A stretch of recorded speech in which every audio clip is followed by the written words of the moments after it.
Welcome to this Easy Tech Fixit channel. And in the news today, we learned that TikTok, so TikTok, of course, in trouble because the U.S. President wants this to be sold to a U.S. company somehow, or else they are going to stop or block TikTok from working in the U.S.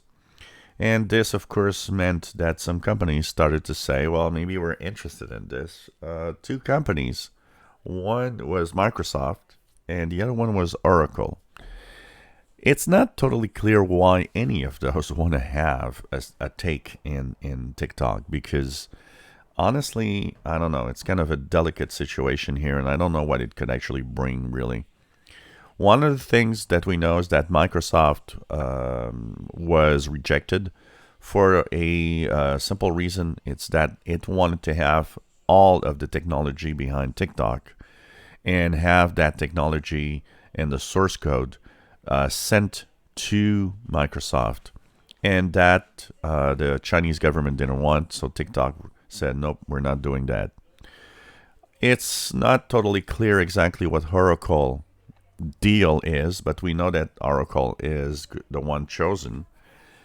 It could be that it's simply they want to host TikTok on their own servers. What is it in there for Oracle? It's kind of hard to know. And, I think it's a good thing for Microsoft not to honestly have TikTok. I think that would have been a more of a problem than anything else. As for Oracle, it is interesting that a company we don't hear much about is actually interested in this.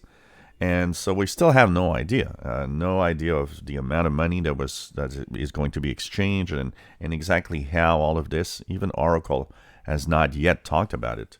But we do know that Oracle has won the bid and that TikTok is moving to Oracle in some form or way or fashion in the way that it works to mostly ease the pressure from the U.S. On TikTok. So as we get more news and more information, we'll talk about it. If you enjoy our videos, please subscribe, give us thumbs up. Thank you for watching.